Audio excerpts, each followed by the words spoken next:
August 14, 2026, sa araw ng Biyernes, muli po nagbabalik ang Pinoy Carrera Sports sa Tibapa para sa pakarera ng Philippine Jockey Club. 1,200 meters na distansya ang paglalabanan ng mga kalahok sa araw na to. At alas 5:30 ng hapon ang post time para sa race number 1. Panimula rito ng first set ng pick 6. Mukhang lahat ng kalahok dito, malaki ang tsansang manalo, makapanilat din sa grupo na to. Kaya kung kursunada nyo, Llamado Manuel Dejado, ay pwede pa rin naman. Kaya na pambala magsama pa rin sa mga diskarte nyo. Pamprimera ko rito ngayon, may pinakamainam na naitalang preba sa mga dating laban niya. Gamay Torrenda ni Jackie J. Eguse. Sana lang muling mailaban ngayon. Numero 7, Step Bell. At panigundo ko naman dito, itong dalawa ulo, 8 pa, pareho rin ang chance makapanilat sa grupo na to. Couple entry, numero 5, Queen Bell, at 5A, nakakampi nitong Red Bell. At ang panersera panilat ko naman dito, sana lang nasa magandang kondisyon ngayon at muling mailaban dito, numero 9, Miss Pinkerton. At baka naman kumukursunada kayo ng mga dehado panilat dito. Pwede rin naman din, may mga tagumpre yan na itala sa mga dating laban nila. Mga nagbabalik takbo, depende na lang sa kondisyon ngayon na numero 1, Legazpi Wind. Numero 3 na Lucky Nono. Ito ring numero 6 na Levitating. At itong dehado rin na numero 2 na Oh My Miranda. Paalala lang po, yan ay gabay lang para sa unang puntusan ng pick 6. Basta kursunada nyo, sama nyo lang din para sa mga diskarte nyo. Muli, pamprimera ko rito, numero 7, Step Bell. Panigundo ka naman itong couple entry, numero 5, Queen Bell. At 5A, nakampi nitong Red Bell. At panersera ko, numero 9, Miss Pinkerton. At kayo na pong bahala, kung may iba pa rin naman kayong kinukursunadang kalahok dito. Okay po, thank you. Race number 2, dito naman ang panimula na winner take all, isang 3-year-old and above maiden race para sa mga placers. At meron tayong odd-even event para sa race na to. May ilang naging laban na rin sa parehong distansya, yung ilang kalahok sa grupo na to. Kaya batay doon sa mga naging huling takbo nila sa parehong distansya, pwede niyong panama sa pagpipilian dito. Numero 1, Mishani Sol. Itong numero 5, Penilas. Numero 6 na Insivinci. Numero 7, Miss Comenesi. Numero 8, Mishani Lital. At numero 10 na Dagitab. Lahat ng kalahok na nabanggit ko, pwede niyong panama sa pagpipilian. Pero para sa sarili kong diskarte, pamprimera ko rito ngayon, mukhang may buti itong itinatago sa katawan. Numero 7, Miss Comanesi. Panigundo ko naman dito, numero 1, Mishani Soul. At panersera ko, numero 8, Mishani Lital. Panama rin sa pagpipilian. Maganda numero ngayon, numero 10 na Dagitab. At kayo na pong muling bahala dun sa ibang kalahok na nabanggit ko rito, ay pwede rin naman kung kursunada nyo. Kayo na pong bahala magsama para sa mga diskarte nyo. Okay po, thank you. Race number 3 na tayo. Panimula naman dito ng second set ng pick 6. May dalawang kalahok dito. Parehong likas na metulin. Depende na lang sa maging senaryo na bakbakan nila sa harapan na numero 1, Sea Rice. At numero 2 na Every Sweat Counts. Kaya mga pili ko rito, mga deremating kalahok sa grupo na to. Pamprimera ko rito, numero 3 na Alabama Elegance. Panigundo ko naman dito, numero 8 ang Love Hunter. At panersera ko galing sa panalo sa parehong distansya na uling takbo niya, numero 6 na Elizabeth Joy. At din naman sa dalawang kalahok na metulin dito na nabanggit ko, ang pili ko ay itong numero 1, Sea Rice.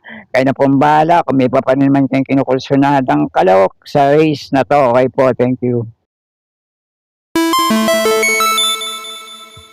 At dito naman sa race number 4, ang panimula ng unang puntusan ng pick 5. At meron tayong muling odd-even event para sa race na to.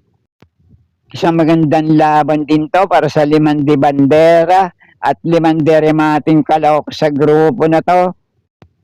Kaya ang pamprimera ko rito, isa sa may tuling kalahok sa grupo na to, numero 6 na word isn't enough. Panigundo ko naman dito, pwede rin agad umabol sa harapan, numero 1 Caraga Wonder. At ang panersero ko naman dito, medyo mababa na rin sa grupong lalabanan niya ngayon.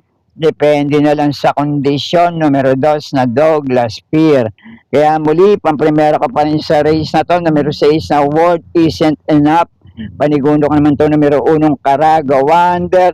Panersero ko numero 2 na Douglas Peer. Kaya na pong bala, kami pa rin naman kayong kinukusyonadang kalahok dito. Okay po, thank you. At dito naman sa race number 5, ang panimula ng pick 4 at meron tayong head-to-head, one-on-one win event para sa race na to. Para sa numero 8, Wild is the Wind at numero 9, Obladi Oblada. Ang unang pili ko naman dito, dere mga ating kalahok sa grupo na to, malamang isa sa malalamadong kalahok dito. Numero 8, Wild is the Wind. Marami kasi may tuling kalahok dito kaya pwede siyang agad tumanglaw sa harapan, makapagparimati sa likuan, makapanilat din dito. Numero 8, What is the Wind ang pamprimera ko. Panigundo ko naman dito, numero 9, Obladi Oblada. At panursera ko, numero 5, Be Kind. Panama sa pagpipilian. JB Pilito ang rerenda, medyo magaang peso. Numero 10 na Eye in the Sky. At muli, kung may iba pa rin naman kayong kinukusunadang kalahok dito, kayo na pong bala para sa mga diskarte nyo. Okay po, thank you. Race number 6 na tayo, ang huling DD plus 1 event para sa araw ng Biyernes.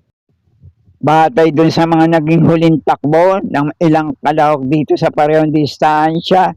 Pamprimera ko rito ngayon, numero 11, Pyrapsus. Panigundo ko naman dito, dari mating kalahok sa grupo na to na numero 3 sa Graceful Gift na may kakampi pang 3A na Glorify. At panasera ko, isa sa may tuling kalahok dito.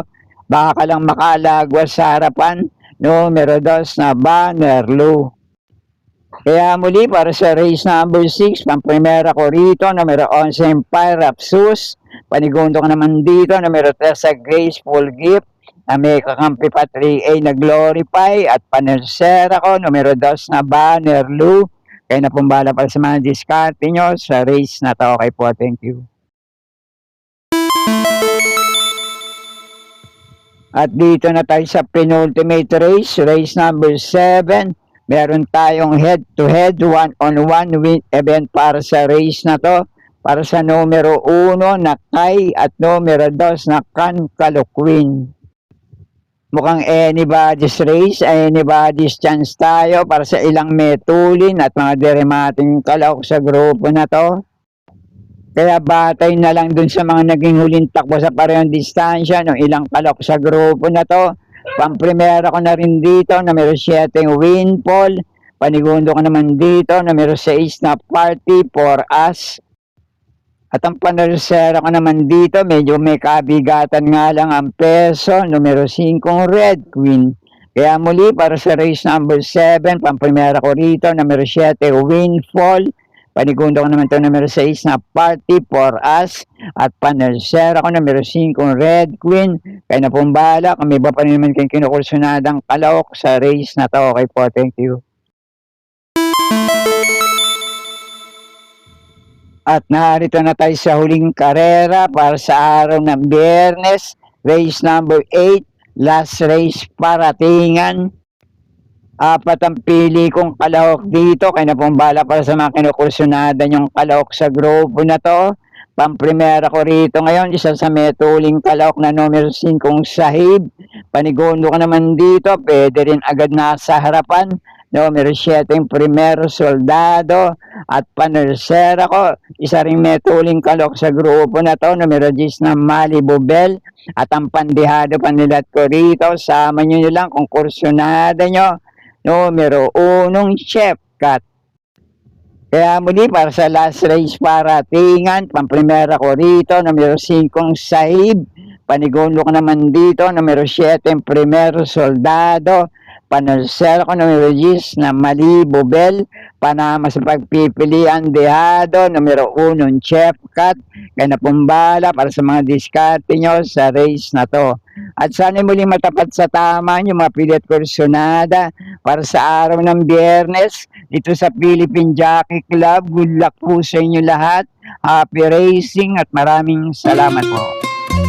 Subscribe, like, share, and comment. Pinoy Carrera Sports at iba pa. And please don't forget to click or tap the notifications bell icon for new video updates on this channel. Thank you.